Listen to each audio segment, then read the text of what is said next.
meant for stuff like this, or really old computers. Plus you don't have to run it all the time. Like normally you want to shut down. You run a regular Unix file. The Raspberry Pi, remember when we actually had it hooked up to the TV set and we had the desktop on it? That was running LXD. I think I missed that one. Okay. You may have. Some people were here and some weren't. But we were, that was running an actual, I wouldn't call it a full desktop. It's a light desktop. It looks like one. It looks like a desktop.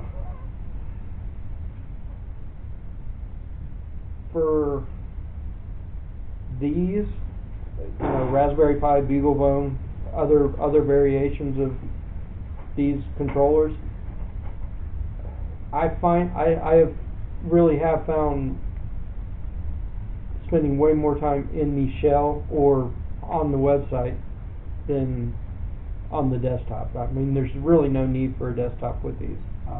Yes, that's probably the way it's going to work. But sometimes if you're doing a network config with Linux, regular Linux, they've got these GUI versions. Mm-hmm.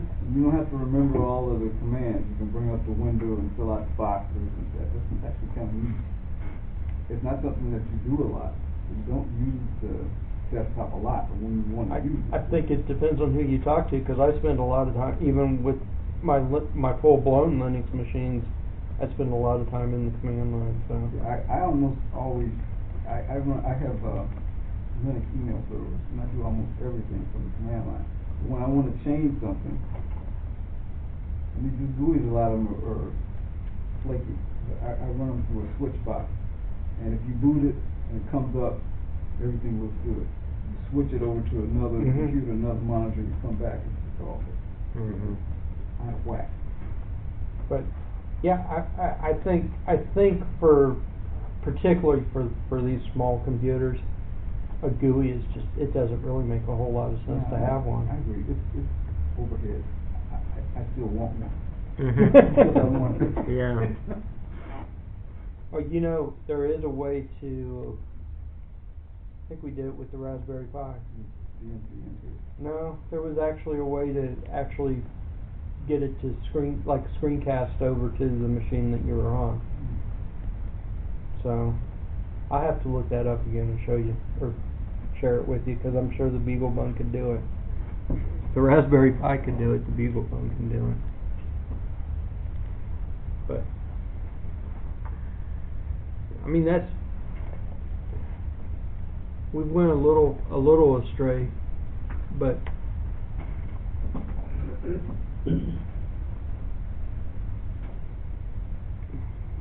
so that's getting, when I hit 0 there, it went into the Arduino. The Arduino saw it, sent it over to the the BeagleBone. And then the BeagleBone displayed it up on our terminal program. If I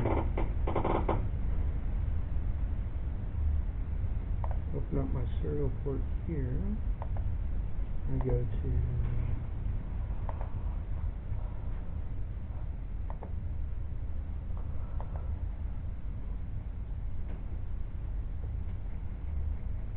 now, if I hit 0, it's telling you that that's coming right up directly from the Arduino. Has absolutely nothing to do with the BeagleBone. Wow. So if I hit 1, Are you sending the characters to both serial ports? yes. No. But actually, no. These have nothing to do with the serial port, really. These are 8 lines of data line. But if I hit like the D, it'll tell me that it's sending the D over to the BeagleBone. See where it says D? Yeah. And then the BeagleBone sending that D back to the Arduino, and the Arduino is saying, hey, I saw a D, only it doesn't see it as a D, it sees it as a hex value. which is weird, but that's the way it is.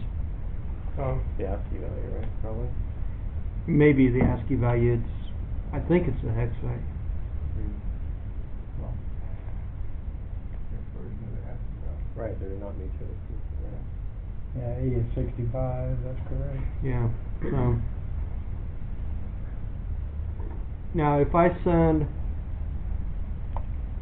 if I hit 1, 2, or 3 on my keypad, it would simulate the BeagleBone asking for the ping sensor information, the light sensor, or the IR sensor. So if I hit the 1, see it says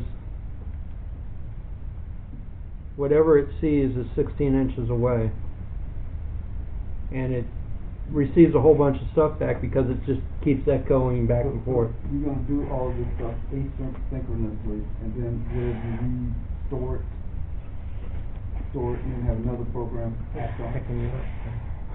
The idea was, if the BeagleBone wants to know its distance, it's just going to ask the Arduino what its different distances.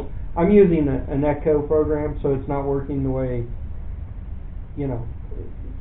it's not fully working. It's just a demo program to proof of concept kind of thing. I really kind of mean in the long run when you do your design. It's like you could be looking at all kinds of sensors at the same time, and then you store it, and you have another program that comes around to interpret and you take actions based on it.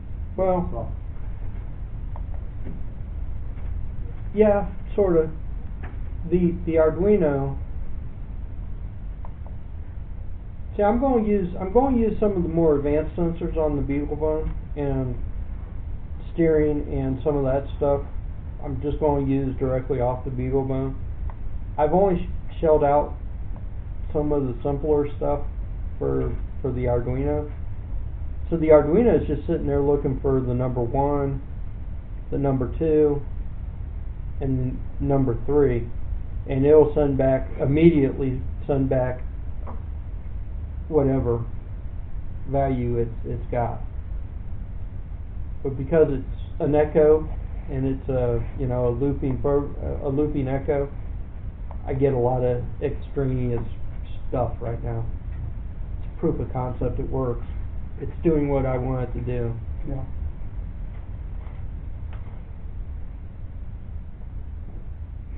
But my thought was you don't need to know the light all the time. You really don't. Actually, you don't, but like when you have a system like this, you can collect stuff and you can choose to use it or not use it. That's more or less what I'm doing. But I'm having the BeagleBone decide when it wants it, and then it'll just ask the Arduino, and the Arduino quickly will go and grab the sensor information and send it right back. Why can't the Arduino just do its thing? Over and over and over? Over and over and over again. It's got nothing else to do. Well, you got a serial line that's going to jam up.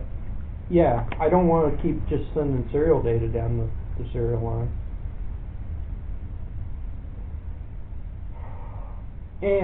And I'm using the Arduino.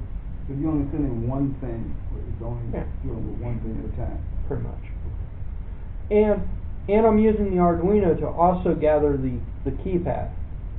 So if it's busy collecting... Keypad's fairly slow. That's why... Most of this stuff is actually fairly slow. Why, if it's busy gathering a whole bunch of sensor data, it won't recognize... And I've actually seen it do it. If it keeps sending stuff over, it doesn't recognize the keypads, the key presses. So, if it's busy doing other things, it won't recognize the key presses. I'm not totally so. Mainly because, actually my first microprocessor, the V80, it did all of that stuff, plus with matching also stuff. And I had this... But I bet if you looked at your Z80, I bet it had a second little tiny processor in there just dealing with nothing but the keypad. Maybe No, there's an interrupt. No, I scanned but didn't use interrupt. I scanned it was like one of these, button keypads.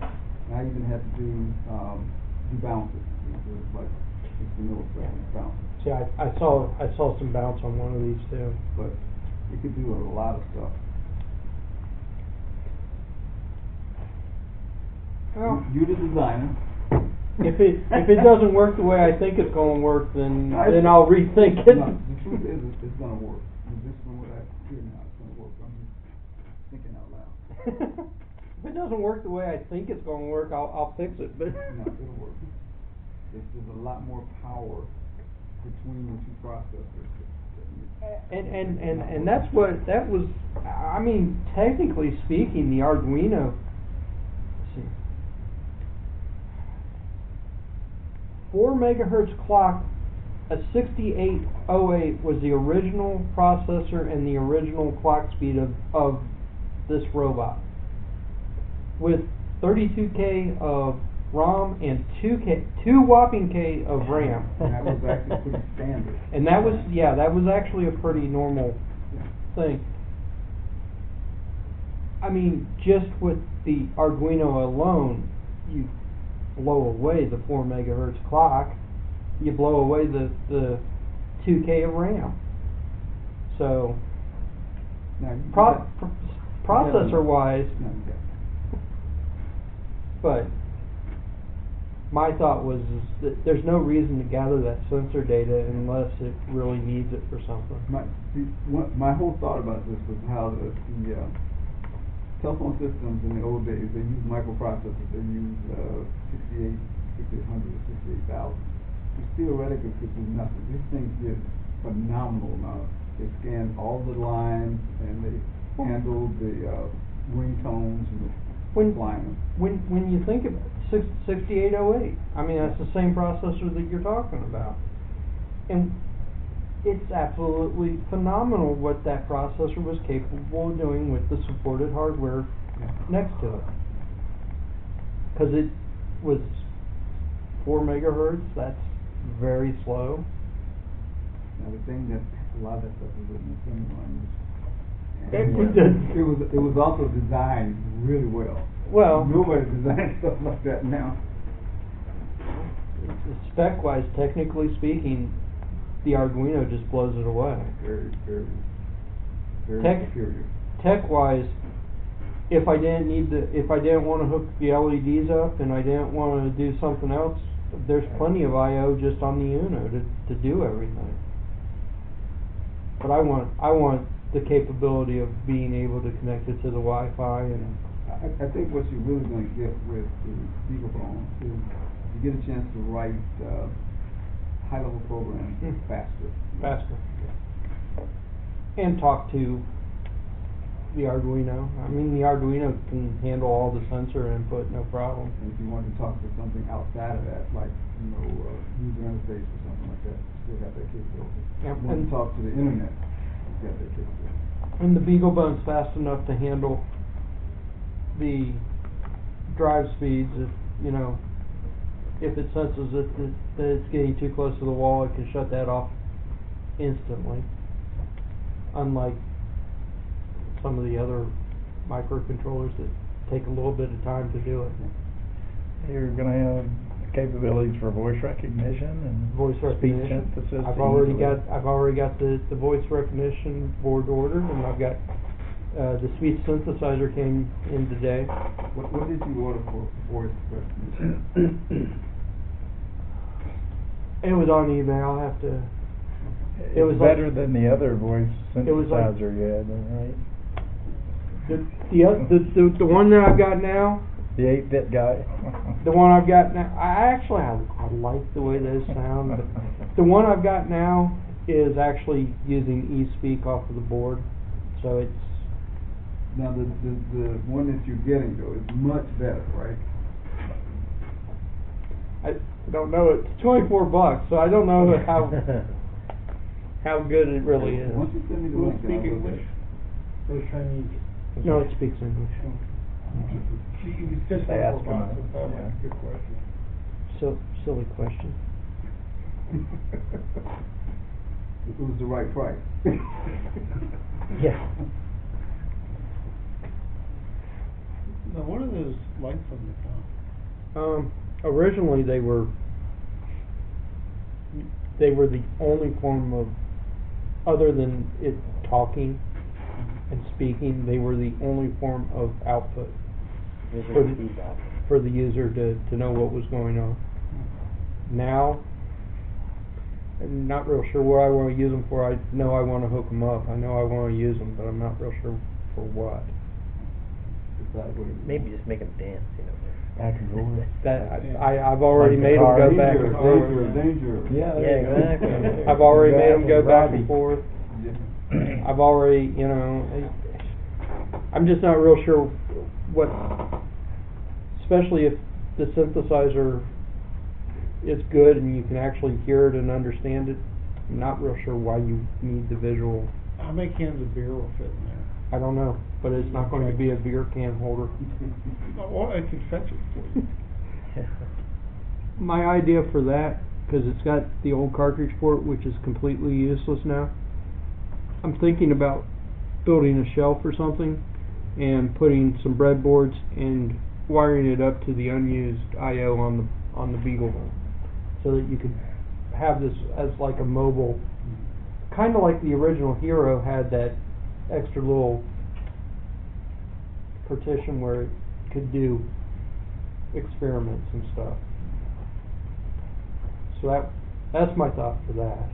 You could use that cartridge holder for the plug-in Christmas tree display. Plug-in LED Christmas tree. display. And have it fold out there. That'd be great.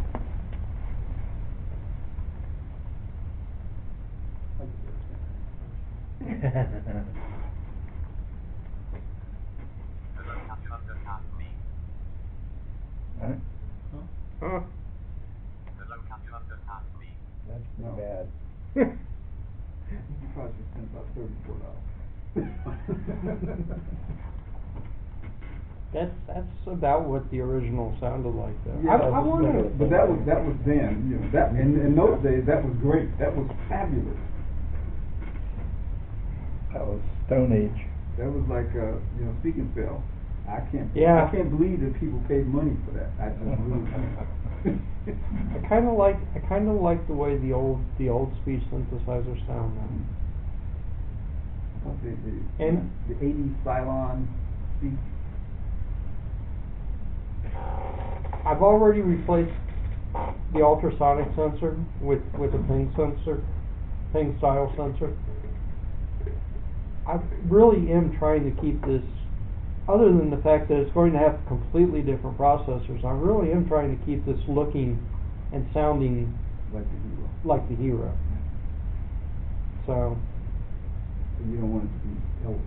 You feel like I don't want, Siri. You don't want it to sound like Siri's Siri. voice. yeah, I don't want it to be too far from, I mean, if somebody, if we were walking around or something and you saw it, you'd think that it was a Hero instead of So the voice. some weird You can put your name on it. Leroy bot. Leroy bot, there you The go. Leroy bot. The Leroy A robot. There you go. I really am trying to keep it as much original as I can, but with updated processors. So the voice synthesizer is a chip, or what's it, rather No, a module? it's a Linux program. Oh, it's a program? Yeah. You put some text into it, and then it speaks. Yeah. The voice recognizer is a module, Okay. but the speech synthesizer is just a program. How can you tell how well the voice recognizer is going to work? It's $24. It's $24. Okay. Speech recognition for these phones these days is good. It's good. It's very good. It's very good. You should This really- is Unix. That's Unix. You see my wife talking to Google. Wake up, Google. She asks elaborate questions. Yeah.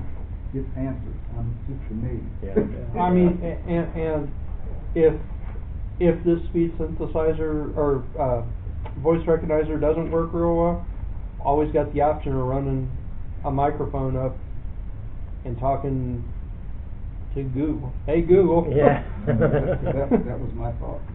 I mean, I've been reading about that. They're, I guess they're doing some planning about whether they're gonna let developer kind of people use their system. They did for a while, and then they stopped letting them, and then they it's been on and off. It's hot and cold. I'm not real sure what their deal is with why they decided to switch, but yeah, I haven't figured. I want the lights to work, but I haven't really figured out what the lights are going to do or symbolize or anything else. You don't have to worry about it now. No. Something in the future. That's lesson 32. This really was more of a lesson of how to make the serial ports work on than anything else. But this is the project. This is where it's going. So have you started putting this on your page? Not yet. That's a lot of work right there. No, it is. Yeah. Oh, you weren't here when I told him. I had an epiphany. I was counting the matrix as 3 by 6 or 3 by 5 or whatever that was to try to get the keyboard matrix to work. And I'm laying in bed and I'm asleep and I wake up and I go, it's not a 3 by 6, it's a 4 by 4. And as soon as the light bulb went off, it just started working. It was like, oh crap. Those kind of things make me start thinking about before you have to change it. Is that you have a keyboard and it just tells you what it is asking, and you don't have to figure it out. But and I honestly, I was getting very frustrated with it. I almost bought one of the keypads that you had to replace it, but one of the goals of this project is to try to keep it as original as possible, and that would be a huge change. Changing the ultrasonic sensor. Did you try to get that thing working? Yeah, but he gave me a clue. I may go back and try to get it to actually do something. Yeah. I had no clue how to make this thing work.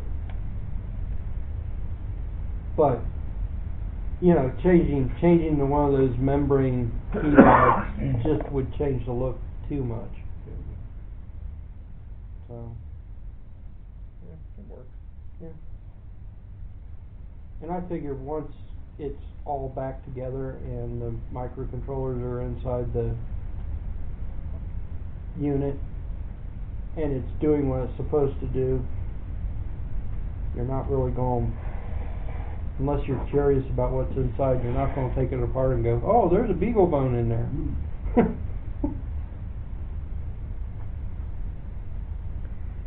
So you're gonna go ahead. You could take that center part out, put that in it, put black cloth over the front, this right behind it. It'd look pretty close. Actually, there's a screen on the front of that thing. Yeah. If you can keep the screen intact, it might. You might be able to survive there. You're gonna. The trouble is, it's ultrasonic. Should be able to survive it. Yeah. Go through the hole. Yeah. I want to do something to try to Survive that, the original piece. Okay. or make that look more like the original piece. Mhm. I'm thinking of having something cut with the laser. Yeah,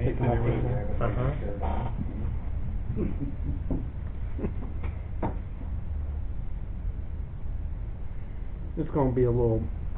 I really don't think that detracts from it too much.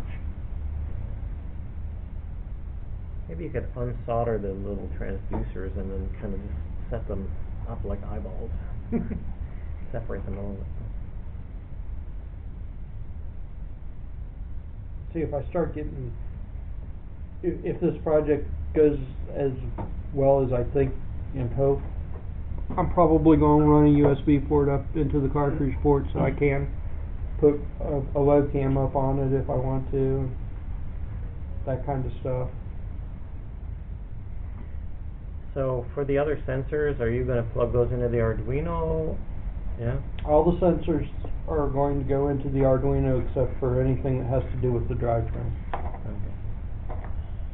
And are you gonna create separate programs for them, or are you gonna run them under the same sketch?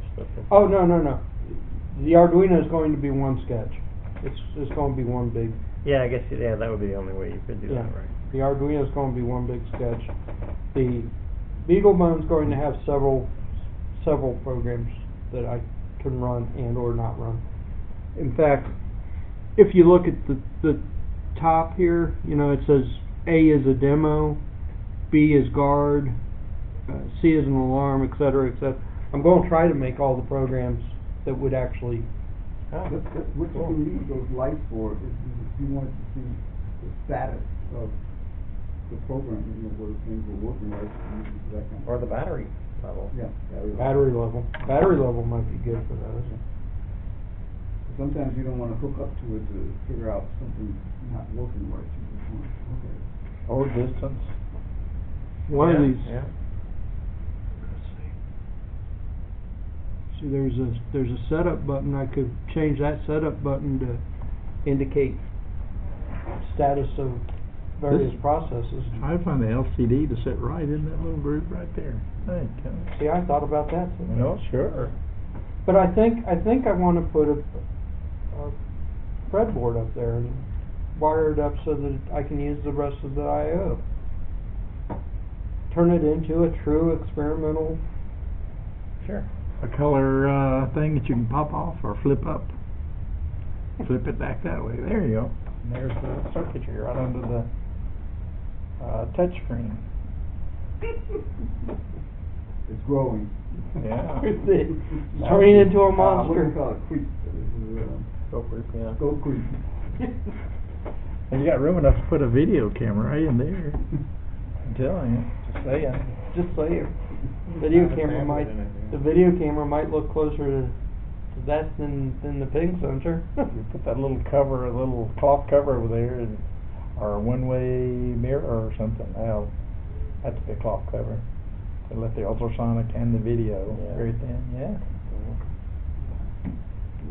Wow. 1, 2, 3. 1, 2, 3. 1, 2, 3.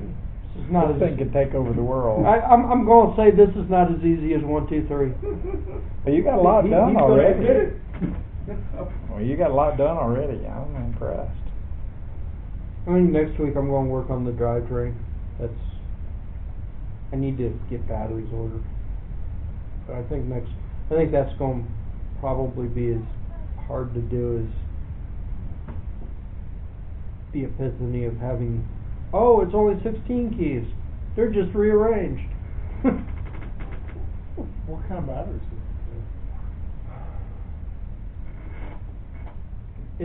It's a 12 volt. Like a deep cycle or something, or a motorcycle battery. It had they were weird little, they were almost lantern sized batteries wired up in series to get 12 volts. Yeah. Only they were more amps than what the lanterns have. So something along You're that. not gonna try to get the same kind of battery. Oh no, you can't. I've already looked for those batteries a long time ago. I'm just going to stick some 12 volt batteries in it or something. The only thing that I've got to worry about is I've read that it's very crucial where the batteries are actually placed because the Balance. the drivetrain Center could raise gravity. up off of the ground if you put the batteries in the wrong spot, and then it won't go anywhere. Oh, we found out why they are using NightCads. Why the NightCads were so popular in the iRobots. Okay. I said that to you. No. Did you read that? I don't know if I read. You had to kind of interpret it. We were wondering why they had NiCads in the Roomba, because they had nickel metal hydrides, been around for a while, and they use NiCads. And what are the problems with NiCads? They get that Memory. thing. Memory. The good thing about NiCads that we didn't realize is they have a lower internal resistance than nickel metal hydrides. So if you're going to drive something that uses a lot of power, like an iRobot uses quite a bit of power, you need the current, and if you have high internal resistance, that means if you draw high current, it's going to heat up on you.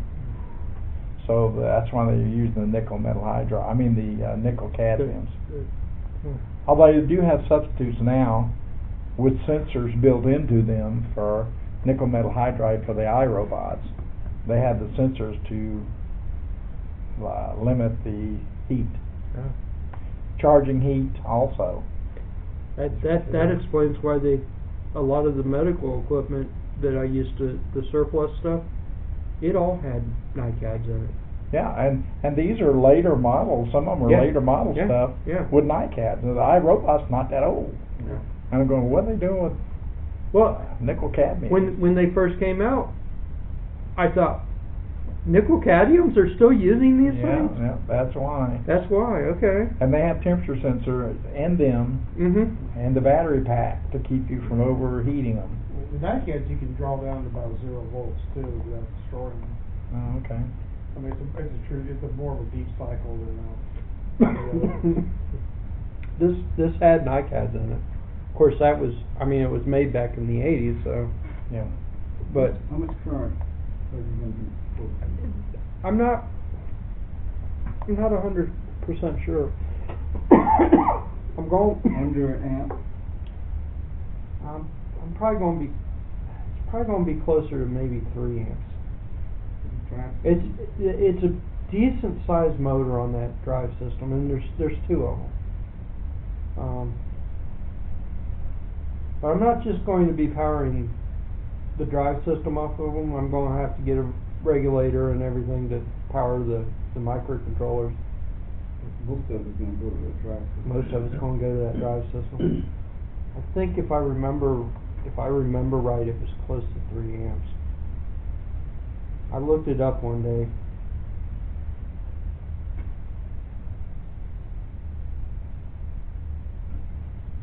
Yeah, this doesn't really say.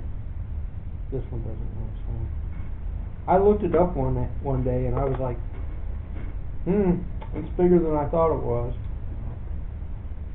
So, and if I remember, yeah. But I want enough power on board so that should I want to expand, I've got the power there to do it without making any big changes. So I think 3 amps is more than enough. You go with like a motorcycle, battery. I was looking at the motorcycle batteries. I got to figure out how I'm going to charge it, Or how long you want it to run? or how long I want it to run. I've got to figure out how I'm going to charge it. I don't know. Is weight an issue? Because the lead acid, the power density is not that good. From what I've read, weight isn't necessarily the issue, it's placement. I mean, Okay. the thing is yay big. There's 2 wheels on the front that are free wheels, and there's the drivetrain in the back. Well, there must be some sort of place for the battery inside. It used to be in the front, but everybody, and you can go back to forums going back to the late 80s, and everybody's saying that where the batteries were placed was not the right spot because it would make it front heavy and it would raise the drivetrain up off the.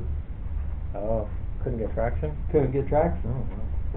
So they found, you can move those batteries around. Well, what and about they found the ballast? right. Could you put some ballast on the back? Probably. Yeah.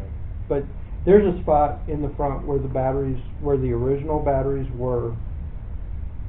And I thought about using that spot, but kind of concerned about raising the drivetrain up. So I think it's going to be one of those play around with the. Yeah.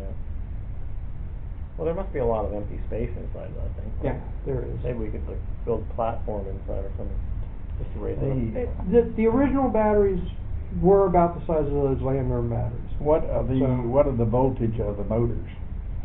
What is the motor voltage? 12 volts. Okay, so you want a 12-volt battery if you can get it. At least a 12-volt battery. Oh, you don't want lower and you don't want higher either. Cause if you have a higher voltage battery, it's gonna be. Go faster. Charge up to 12 volts or is it really like 13 volts or something like that? The battery said 6 volts on them, and they were deader than a doorknob, so they were never ever going to take. They're my always charge. a little higher. 13 volts, 13.8 volts Yeah. is probably what they were, but